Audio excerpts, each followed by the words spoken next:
Magandang gabi po sa inyong lahat. Huwag kalimutan na mag-like, share and subscribe. Nahanap nyo na ba ang isa ko pang channel? Nako, huwag palampasin na mapanood ang Papa Dudut Vlogs. Mag-subscribe na rin po doon sa aking second channel.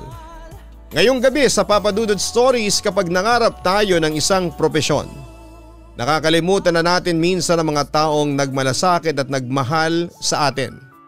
Lalo na kung ang gusto natin ay makapagbibigay ng tulong sa ibang tao. Dear Papa Dudut, magandang araw sa inyo at sa lahat ng mga masusugid na tagapakinig ng inyong programa. Itago nyo na lamang po ako sa pangalang Sheila, 25 years old at nagtatrabaho ngayon bilang isang nurse. Masasabing successful naman ako sa aking career dahil noon pa man ay gusto ko nang maging nurse at nagawa ko naman po ito. Pagdating sa usaping pag-ibig, medyo ibang usapan na ata yan. Sa loob ng 25 years ay hindi pa ako nagkakaroon ng boyfriend. Hindi naman sa walang nanliligaw sa akin kasi sabi nila ay maganda naman daw ako. May mga sumubok naman pero hindi sila matyaga o hindi na kinaya. Ayaw nang seryosohan kaya hanggang ngayon ay hindi pa rin ako nagkakaroon ng experience sa love. At dahil doon ay hindi ko naging priority ang buhay pag-ibig, Papa Dudut. Pero noong naging 22 na ako at simula nang nagkatrabaho na rin, medyo nagsimula na ako mag-isip kung kailan kaya ako makakatagpo ng para sa akin. Hindi naman sa nagmamadali ako pero minsan, hindi ko talaga maiwasang mapaisip. Lalo na kung napapalibutan ka ng mga kaibigan mong masaya ang buhay pag-ibig. Dahil dito ay parati akong sineset up sa mga blind dates ng pinsang kong si Paula pero bibihira ko rin siyang pagbigyan dahil busy na rin ako sa trabaho. Saka wala talaga akong interes kasi nga may pagka-workaholic talaga ako. Ang nasa isip ko rin noon kung darating mang yon sa tamang oras ay hindi ko na kailangang piliting hanapin. Ganon pa man ay mukhang dumating na ang tamang oras na yon nang yayain ako ni Paula na kumain sa labas. Noong una dinadahilan pa niya na gusto niya lang ng makakausap kasi nag-away na naman daw sila ng boyfriend niya. Kaya todo comfort naman ako. Nagulat na lamang ako nang may biglang dumating na lalaki at pinakilala niya na si Oscar sabay alis at iniwan kaming dalawa. Doon ko nga na-realize na sineset up na naman pala niya ako ng blind date, Papa Dudut. Sheila, may in-order ka na ba? May gusto ka bang kainin? O di kaya ay drink? Tanong ni Oscar. Okay lang. Meron pa naman akong iniinom dito. Nahihiyang sagot ko. Okay sige. Anong ginagawa mo sa buhay? Anong trabaho mo? Muling tanong niya na halatang kinakabahan. Nurse ako sa isang private hospital malapit lang sa amin. Sagot ko naman. Uy, ayos yun ah. Alam mo, hanga ako sa mga nurse na tulad mo. Parang ang hirap ng trabaho niyo eh. Pero kinakaya niyo pa rin. Namamanghang wika niya. Wala eh, kailangan malakas ka pa rin. Kahit pagod ka na sa duty kasi para hindi rin panghinaan ng loob ang mga pasyente. Ikaw, anong ginagawa mo sa buhay? Tanong ko naman. Ayun, nagtitraining ako para maging isang pulis, sagot niya. Talaga ba? Mas nakakahanga ka pala kasi mahirap maging isang pulis, wika ko. Hindi pa naman talaga ako pulis, nagtitraining pa lang. Kaya tignan natin, ang sabi niya. Pero bakit mo pala gusto maging pulis? Delikadong trabaho yun ah, pag-uusisa ko pa. Siguro gusto ko lang talagang tumulong sa kapwa. Nasanay kasi ako sa ganun eh. Tapos para sa akin ang pagiging pulis ay isang paraan para makatulong ako sa mga nakakarami. Siyempre, matututo ako kung paano protektahan ang mga tao, sagot niya. Wow, ang lalim nung sinabi mong yun ah, komento ko. Pagbigyan mo na, paminsan-minsan lang yan. Pagtawa naman niya. Sige na nga, pero pera biro ha, maganda yun. Alam mo parang bihira na sa mga pulis ngayon na ganyan ang pag-iisip. Kaya ayos yan. Ipagpatuloy mo yung gusto mong gawin at maging trabaho, ang sabi ko sa kanya. Salamat Sheila ha. Sigurado ka bang ayaw mong umorder pa ulit? Libre ko na. Mahaba-haba pa naman ang gabi. Marami pa tayong pwedeng pag-usapan. Tanong niya. Okay sige, order pa tayo na makakain. Hingin ko lang yung menu. Pagsang-ayon ko naman. Papa Dudut, in fairness naman sa pinsang ko ay hindi basta-basta ang mga pinapakilala niya sa akin. Nung una, naiilang talaga ako sa gustong mangyari tong pinsang ko sa mga blind dates. Kasi hindi ako magaling makipag-usap at mahiyain ako sa una. Pero kay Oscar, naging madali lang ang lahat. Sa blind date namin ay nagkaroon kami ng pagkakataon na makilala ang isa't isa at hindi doon nagtapos ang aming ugnayan. Naging madalas na kaming magka-chat at magka-text. At nagkikita na rin kami. Hindi kalaunan ay umamin din si Oscar ng nararamdaman niya para sa akin at gusto rin niya akong ligawan. Pumayag naman ako, Papa Dudut. Pero sinabi ko rin sa kanya ang mga kondisyon sa panliligaw sa akin. Strikto kasi ang mga magulang ko, lalo na si mama kasi ako lang ang anak nila tapos ay babae pa. Naintindihan ko naman yon kaya sinabi ko rin kay Oscar ang sitwasyon kaagad. Buti na lang at walang problema kay Oscar at siya na mismo ang nagsabi na gusto niya ring makausap si mama para magpaalam rin kung pwede niya akong ligawan.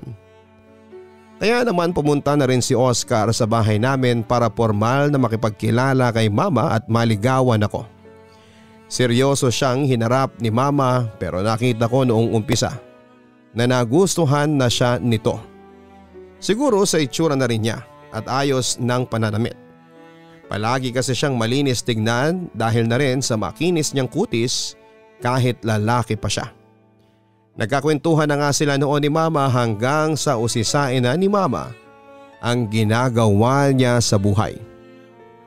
Pulis ka? Hindi ba delikado yun? Hindi ba magiging delikado rin ang anak ko kapag parati kanyang sinasamahan? Gulat na wika ni mama nang malaman ang trabaho ni Oscar. Hindi naman po. Kaya rin naman po ako naging pulis kasi gusto kong makatulong sa pagtatanggol sa mga tao. Lalo po sa mga nangangailangan. Matagal ko na rin pong pangarap ang pagiging isang pulis. Bata pa lang ako. Nakaka-inspire po kasi sila kapag may nasusolve na krimen at nakapagliligtas ng mga tao. Nakakatulong. Masarap po yun sa pakiramdam, sagot naman ni Oscar. Tahimik lamang akong nanonood sa kanilang pag-uusap, Papa Dudut. Hindi ka ba natatakot para sa buhay mo? Tanong ni mama. Hindi naman po. Natanggap ko na rin po kasi na parte yon ng sinumpaan kong trabaho. Hindi po natin maiiwasang malagay ang buhay sa peligro pero para naman po sa bayan at para makatulong din po sa ibang ginagawa ko, sagot naman ni Oscar. Ganun ba? Paano mo naman masisiguro na hindi madadamay ang anak ko? Na hindi siya masasaktan dahil sa trabaho mo? Mahirap magkaroon ng karelasyong pulis ha? Medyo seryoso pang sabi ni mama. Pinapangako ko po sa inyo na lagi kong poprotektahan si Sheila. Kahit na anong mangyari, na lagi pong nauna ang kapakanan niya kaysa sa akin. Ganun ko po kagusto ang anak ninyo at gusto ko pong patunayan sa inyo yon. At sa kanya sa pamamagitan ng panliligaw, sagot naman kaagad ni Oscar. Ano bang plano mo sa future? Hindi naman kalakihan ng sweldo na nag-uumpisang pulis? Paano mo masisiguro din na kaya mong bumuhay ng isang pamilya? Pag-uusisa pa ni mama. Sa ngayon po nagpo-focus po ako sa pagpaparamdam kay Sheila at pagkapatunay sa sarili ko na karapat dapat po ako para sa anak ninyo. Kung papayagan niyo po ako, sagot naman ni Oscar. Naiintindihan naman kita iho pero sana maintindihan mo rin ang punto ko. Hindi ko naman pipigilan si Sheila kung talagang gusto ka rin niya. Ang sa akin lang ay maging sigurado kayo bago kayo gumawa ng mga hakbang. Na kay Sheila pa rin naman ang huling desisyon Komento naman ni mama. Nagpatuloy pa ang pag-uusap nilang dalawa at pag-uusisa ni mama kay Oscar. Halos hindi na nga ako masyadong nakapagsalita hanggang sa tuluyan ng magpaalam at umuwi si Oscar. Ganon pa man ay natutuwa ako na tinupad ni Oscar ang pangako niya na magpapakilala siya sa mama ko. Kaya naman hindi ko na maitago noon ang kilig na nararamdaman ko nang umalis na si Oscar sa bahay. Doon naman ako kinausap ni mama ng tungkol sa kanya. Wala naman akong problema kung magkakaroon ka ng boyfriend, anak. Nasa wastong edad ka na at nagtatrabaho na rin. Ang akin lang mag-iingat ka ha, anak kita at mahal kita. Kaya ayokong masasaktan ka. Pero dahil pulis si Oscar, mas lalo kang mag-ingat. Alam mo kasi Sheila, mahirap magkaroon ng boyfriend na pulis. Sinasabi ko sa iyo mag-isip-isip ka ng mabuti kung ganyan talaga ang gusto mo maging buhay. Ang mga pulis, lapitin pa yan ng mga babae, ang wika ni mama. Hindi naman po siguro lahat mama, depends ako naman. Maniwala ka sa akin, ganyan sila. Paiibigin ka pero sa huli, may makikita rin sila na iba. Kaya mag-ingat ka. Naranasan na yan ng malapit kong kaibigan noon at nakita ko kung gaano siya kawasak pagkatapos. Pangungumbinsi pa niya sa akin. Ma, iba-iba naman po ang mga pulis. Hindi naman po ganoon si Oscar, mabait po siya. At nararamdaman kong sincere siya sa akin. Baka naman po masyado nyo lang pong pinangungunahan ng lahat kahit imposible namang mangyari. Katwiran ko. Ano ba Sheila? Sabi ko nang makinig ka sa akin. Kasi ayoko lang naman na masaktan ka ng lalaki na yan. Basta makinig ka sa akin. Pinapaalalahanan lang kita ha? Ang wika ni mama. Papadudot, naiintindihan ko ang pag-worry na meron sa akin si mama kaya rin siya naghihigpit. Pero parang sobra naman yata yung inaasta niya. At yung mga sinabi niya sa akin pagkatapos siyang puntahan ni Oscar para kausapin. Ano bang masama sa pagkakaroon ng partner na pulis? Ako ang na-offend para kay Oscar at hindi ko rin nakalain na ganun din ang nasa isip ni mama. Hindi naman niya siguro intensyon na sadyang insultuhin at husgahan si Oscar at ang propesyon nito. Pero para sa akin ay ganon ang lumalabas. Hindi na rin naman masyadong nakialam si mama sa panliligaw ni Oscar sa akin, papadudot. Pagkalipas ng ilang mga buwan pero ramdam kong hindi pa rin niya buong tanggap ito. Hanggang sa maging kami na ni Oscar pagkatapos niyang manligaw ng kalahating taon. Wala akong narinig na pagtutol galing kay mama pero hindi niya masyadong kinakausap si Oscar. Para bang ilag pa rin siya dito. May mga pagkakataon na inuulit pa rin ni mama ang sermon niya sa akin na parating mag-ingat sa relasyon namin ni Oscar. Pero hindi ko na lang din masyadong pinapansin yon para wala na ring away. Naging maayos naman ang takbo ng relasyon namin ni Oscar, papadudot. Hindi man kami parating magkasama dahil sa mga trabaho naming dalawa pero masasabi ko na magiging mature pa rin ang relasyon namin. Masaya naman ang lahat at maayos hanggang sa isang beses. Buong araw kong hindi nakatanggap ng text o tawag mula kay Oscar.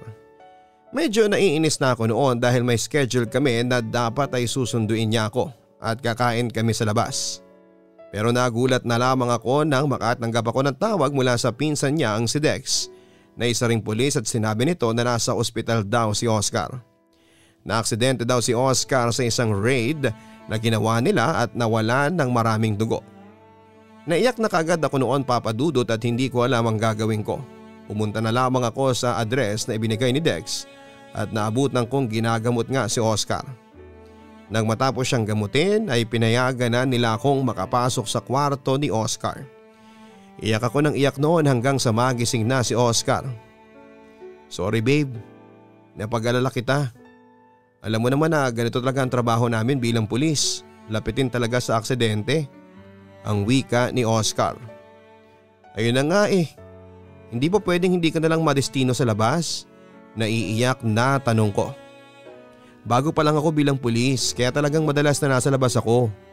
Basta mas iingatan ko na ang sarili ko. Huwag kang mag-worry. Ayoko rin naman na nag-aalala ka ng ganyan sa akin. Ang sabi niya. Babe, pwede bang iba na lang ang maging trabaho mo? Napakadelikado naman kasi ng pagpupulis mo. Nahihirapan ako kasi sa bawat labas ninyo, parati akong kinakabahan para sa iyo. Marami pa namang ibang trabaho dyan eh. Yung mas safe, yung mas mapapanatag ako. Pangungumbinsi ko sa kanya. Pero alam mo namang matagal ko ng pangarap ang maging pulis, hindi ba? Bata pa lang ako, ito nang gusto ko. Alam ko namang delikado at naiintindihan kita pero kasi hindi ko nakikita ang sarili ko sa ibang trabaho. Pangangatwiran pa niya. Kaya nga susubukan eh. Hindi mo naman malalaman kung hindi mo susubukan, hindi ba? Pangungumbinsi ko pa. Sheila, masaya ako sa trabaho ko. Kahit ang hirap-hirap ng trabaho ko, kahit na delikado, masaya ako dito.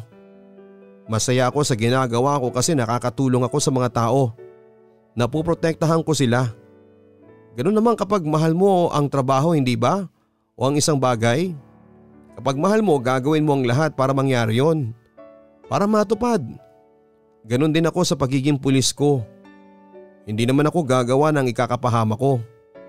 Pangako ko yan sa'yo. Alam ko rin na nahihirapan ka at sorry pero ganito talaga eh. Sagot naman niya. Basta parati kang mag-iingat ha. Hindi ko alam ang mga mangyayari sa akin kung may mangyaring masama sa'yo. Lagi kang magdarasal sa bawat labas ninyo at humingi ka ng gabay at proteksyon. Nag-aalala lang naman kasi talaga ako sa iyo eh. Nasabi ko na lang. Alam ko naman yun at salamat sa pag-aalala mo. Salamat rin sa pag-iintindi mo at pagsuporta sa akin. Diyan pa lang ay lumalakas na ang loob ko na mas pagbutihin pa ang trabaho ko. Hindi lang para sa iyo, para na rin sa ibang tao. Sagot pa ni Oscar. Papa Dudut, hindi ko talaga alam ang mangyayari sa akin kung may mas malala pang nangyari sa boyfriend ko. Alam ko naman na talagang delikado ang linya ng trabaho ni Oscar. Pero iba pa rin pala kapag may nangyaring masama sa kanya. Hindi mo talaga masasabi ang panahon. Nagpapasalamat na lamang kami sa Diyos na hindi siya napuruhan at hindi naging mitya ng buhay niya ang aksidenteng yon. Pero dahil doon ay mas lalo ako naging paranoid patungkol sa trabaho niya. Buti na nga lang at naiintindihan din ni Oscar kung bakit ako ganon. Papadudod, sinubukan ko rin na kausapin muli si Oscar tungkol sa trabaho niya pero hindi talaga nagpatinag ang boyfriend ko. Para sa kanya isang karangalan talagang maging isang alagad ng batas at makapaglingkod sa bayan. Bukod sa masaya siya dito, mahal ko si Oscar at handa akong suportahan siya sa lahat ng gusto niyang gawin. Basta nasa tama siya. Pero kung ako lang talagang masusunod ay mas makakabuti sana para sa kanya sa akin. At para sa amin kung iba na lang ang trabaho niya. Selfish ba ang paghiling ko kay Oscar na magbago ng trabaho, Papa Dudut? Naintindihan ko ang parati niyang katwiran sa akin pero paano naman ako? Parati na lang ba akong mamumuhay sa takot para sa buhay ng taong minamahal ko? Sinusubukan ko namang bawasan ang takot na meron ako pero hindi talaga siya maaalis. Lalo na't na-aksidente na si Oscar habang nasa trabaho siya. Papadudot, hindi ata ako effective mangumbinsi dahil kahit na anong mangyari, nagpatuloy pa rin si Oscar sa paglilingkod bilang isang pulis. Ginawa ko na lamang ang aking makakaya para parating maging kalmado at supportive na rin sa career niya. Lumipas ang isang taon at masayang-masaya pa rin kami sa aming relasyon. Wala kaming masyadong naging problema. Kaso si Mama, parang hindi pa rin masyadong matanggap si Oscar kasi feeling ko para sa kanya hindi si Oscar ang nakikita niyang para sa akin. Sinusubukan rin naman ni Oscar na mas maging malapit pa sa mga magulang ko, lalo na sa mama ko, at hindi niya ito sinusukuan. Parehas na rin kaming nagtatagal sa mga trabaho namin at sa sipag ni Oscar, hindi na rin ako nagtaka kung nabigyan siya ng panibagong responsibilidad. Masaya naman ako para sa kanya pero nagkakalayo na kami dahil mas madalas siyang nakadestino sa probinsya. Kapag nandito naman siya ay parang hiram na oras lang ang meron kami sa bilis. Naintindihan ko naman na parte talaga ng trabaho niya ang pagiging on-call sa duty at mas nagiging busy na rin ako sa trabaho ko. Pero iba pa rin talaga akong magkasama kami sa madalas, Papa Dudut. Buti na lang at may social media at kahit papaano ay nakakatulong yon sa sitwasyon namin. Kaya lang minsan yon din ang dahilan kung bakit kami nag-aaway na dalawa. Lalo na noong nakita ko ang mga picture na nakatag sa kanya na nasa isang resto bar sila at may babaeng nakadikit sa kanya. Kagad ko siyang tinawagan noon pero hindi kagad niya nasagot. Nalalo ko pang kinagalit. Palagi niyang sinasabi sa akin na busy siya sa trabaho tapos ay makikita ko na lamang siya na may kalandian na palang ibang babae. Hindi ako tumigil hanggat hindi niya nasasagot ang tawag ko. Pagkalipas ng halos kalahating oras ay sakalang niya nasagot ang tawag ko at nirarat ko kaagad siya ng mga litanya na bakit siya nagsisinungaling sa akin. Bakit nakikipaglandian siya sa iba? Bakit nag-iimbento pa siya ng kwento para lamang hindi ako matawagan? Kagad namang tinanggi ni Oscar ang mga paratang na yon at gulat na gulat pa ang boses niya habang kausap ko siya. Aba, talaga namang todo tanggi ka pa ha? Samantalang may ebidensya naman sa social media. Nakabuyang-yang pa talaga sa Facebook mo. Hindi ka na nahiya, Oscar? Ang wika ko. Ano bang nangyayari sa iyo, Sheila?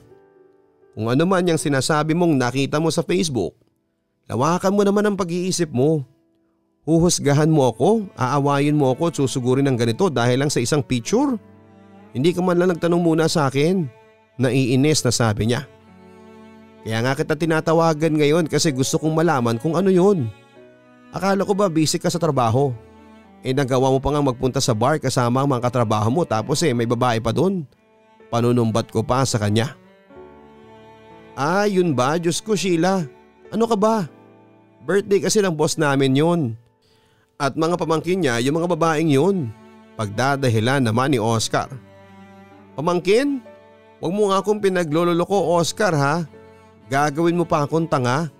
Kitang-kita ko naman dun sa picture na mahaharot yung mga babaeng yun. Ikaw naman magpapaharot ka naman.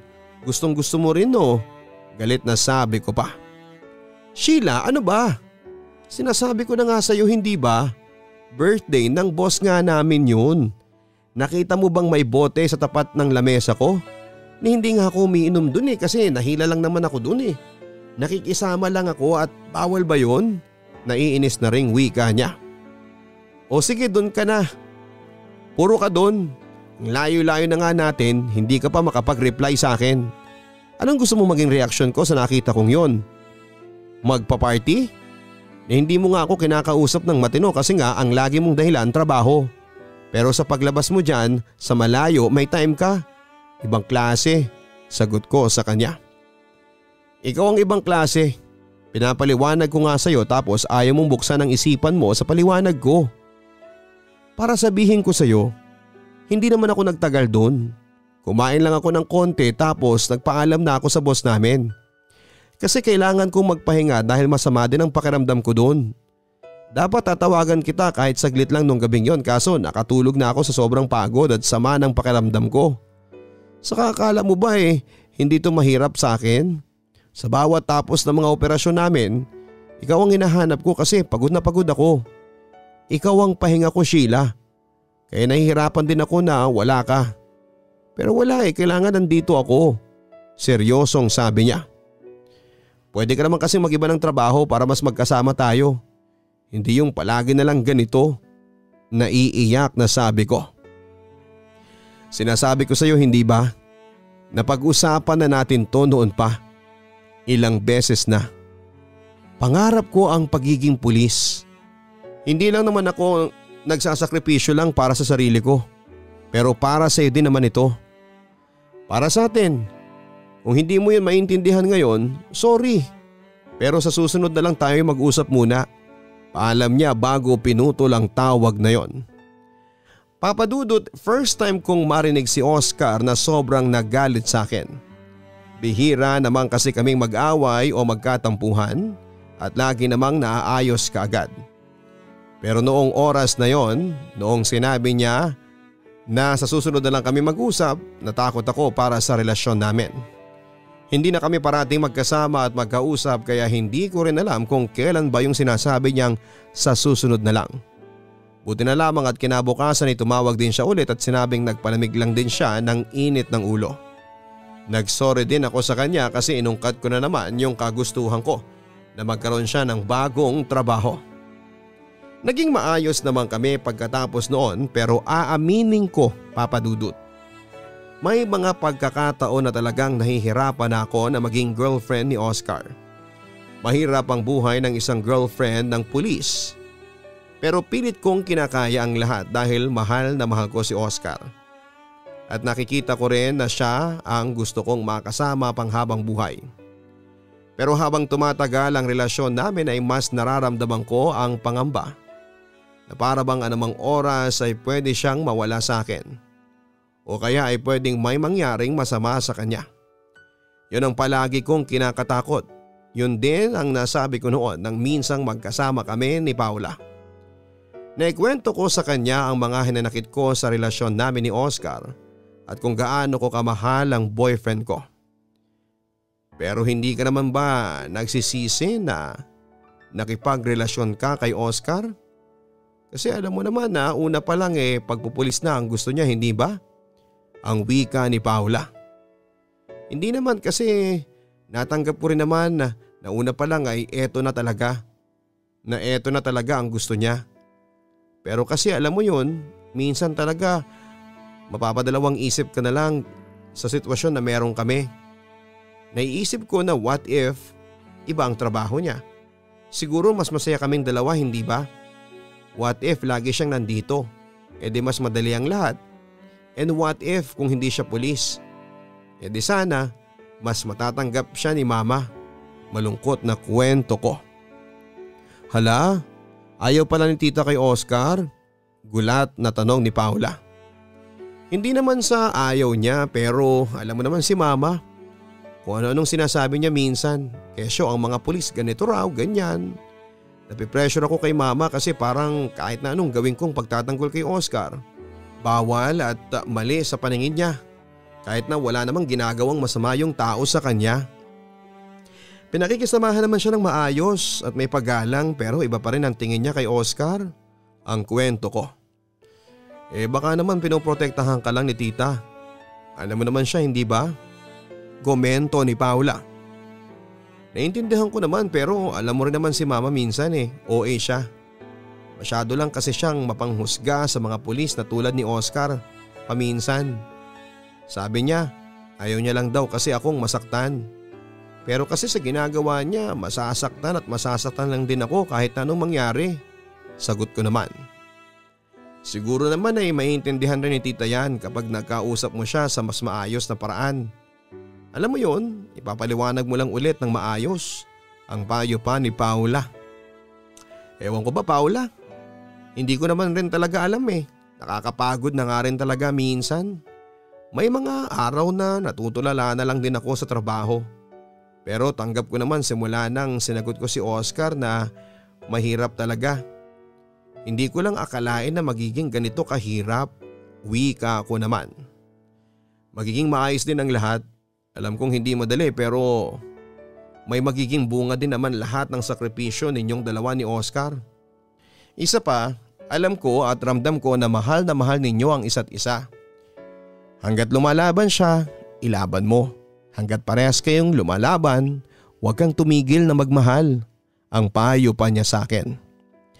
Papadudot lahat na ata ng mga saloobin at hinanakit ko sa relasyon namin ni Oscar at kung ano pang konektado doon nasabi ko noong nag-usap kami ni Paula.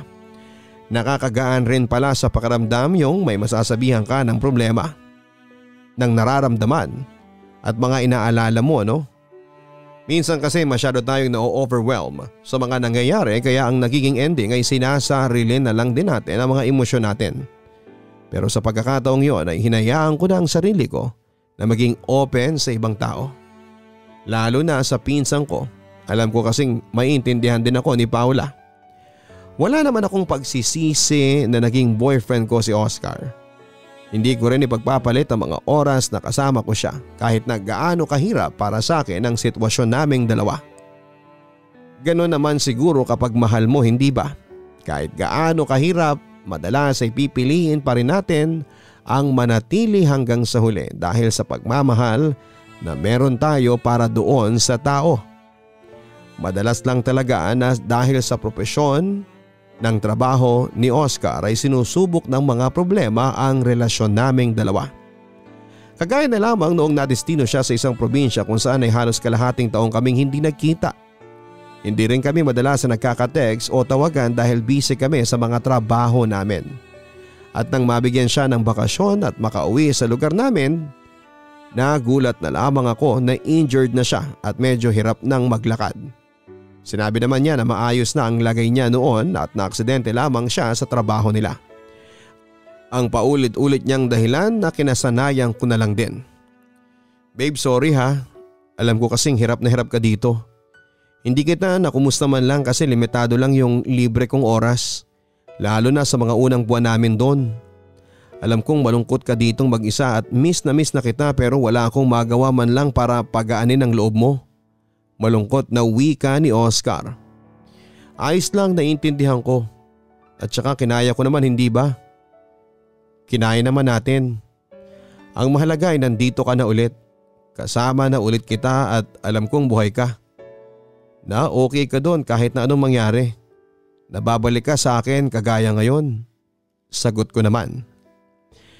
Lagi kong iniingatan ang sarili ko sa bawat operasyon na pinupuntahan namin. Doon kasi alam ko na bukod sa pamilya ko, hinihintay mo kong bumalik dito. Parati kong iniisip na kailangan mo kong makabalik dito sa Maynila. Kailangan kong mabuhay kahit delikado ang trabaho kasi gusto pa kitang makita ulit. Hi Sheila, alam kong kahit na hindi ko sinasadya, nasaktan pa rin kita.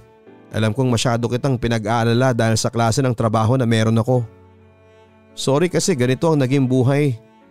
Naging buhay mo nang piliin mo akong makasama. Malungkot na wika pa niya. Oscar, mahal kita kaya pipiliin ko pa rin na makasama ka araw-araw. Sagot ko naman. Sorry kasi parati kang nag-aalala para sa akin. Hindi kita nabibigyan ng kapanatagan. Ayaw ko naman na ganito ang sitwasyon natin pero ganito na eh. Salamat kasi nagtsatsaga ka sa isang katulad ko. Wika pa niya sa naiiyak na boses. Oscar, ano ka ba? Hindi ito pagtsatsaga. Mahal kita kaya sasamahan kita sa bawat pangarap mo na gusto mong tuparin. Ipagtatanggol kita sa lahat ng tao hanggat sa kaya ko, hanggat sa tama ka. Susuportahan kita sa lahat ng gusto mong mangyari sa buhay. Naiiyak na rin na tugon ko. Salamat Sheila. Salamat kasi minamahal mo ko ng ganito. Wika niya. Kasi gano'n naman ang pagmamahal, hindi ba? Gagawin mo ang lahat para mapabuti yung taong mahal mo. Kasi alam mong doon siya sasaya. Kaya susuportahan mo. Mahal kita kaya gusto kong maging masaya ka. Mahal na mahal kita, Oscar. Ang sabi ko naman. Mahal na mahal din kita, Sheila. Mahal na mahal. Pinapangako ko sa iyo na darating din ang panahon na parati na tayong magkakasama. Pero sa ngayon ay tiis lang muna tayo. Pasensya ka na at ganito ang sitwasyon natin. Pero pangako at gagawin ko ang lahat para maging maayos pa ang relasyon natin na ito. Mahal na mahal kita, babe. Ikaw lang. Pangako niya sa akin. Papadudod sa ngayon ay na-promote na si Oscar sa trabaho niya kaya mas madalas na siyang nandito na lamang sa Maynila at nasa opisina kesa sa fieldwork. Kahit na ganoon, kahit papaano ay may pangamba pa rin naman na nananatili sa akin kasi delikado pa rin naman ang trabaho niya. Idinadaan na lang din talaga naming dalawa sa pagdarasal para sa proteksyon niya sa pang-araw-araw.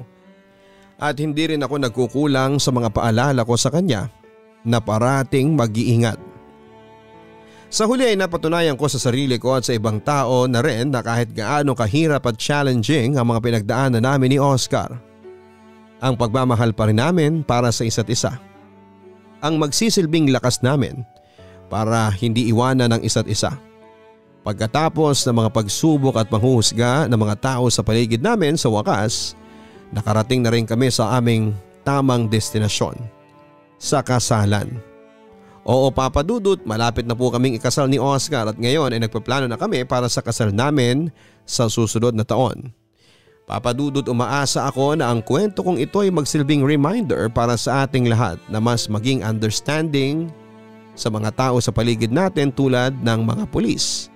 Inihiling ko na sana ay huwag natin silang husgahan agad-agad dahil hindi lahat ng pulis ay pare-parehas. Hindi tulad ng mga naisip natin na masama noon patungkol sa kanila. May mga mababait na pulis pa rin sa atin. Dapat rin natin silang igalang at pahalagahan tulad ng ibang tao. Higit sa lahat, ang mga pulis tulad ni Oscar, kaya rin nilang magmahal ng seryoso at malalim. Tried and tested ko na yan. Maraming salamat kung mapipili po ninyo ang aking liham para sa inyong programa, Papa Dudut. God bless and more power dito sa inyong YouTube channel. Lubos na gumagalang, Sheila. May kanya-kanya tayong gustong gawin sa buhay at maswerte si Oscar na hinayaan mo siya, Sheila, na maabot ang kanyang pangarap. Mahirap talaga ang sitwasyon na ito noong una pa lamang dahil hindi madali ang propesyon na piniling tahakin ng nobyo mo.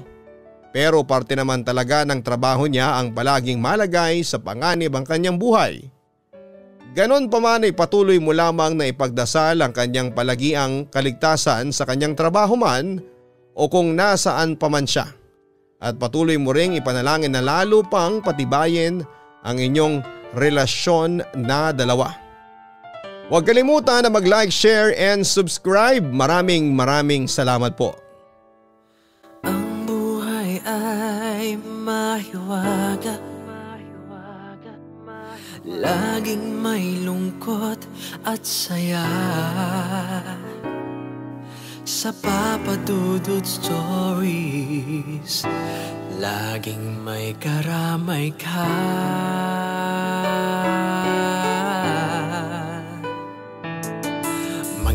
Problemang kay bigat, dito ay pakikinggan ka. Sa Papa Dudut Stories, kami ay iyong kasama. Dito sa Papa Dudut Stories, ikaw ay hindi nag-iisa.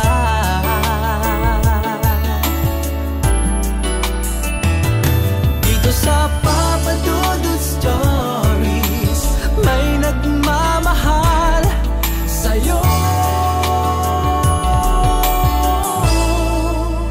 Papa Dudut Stories, Papa Dudut Stories,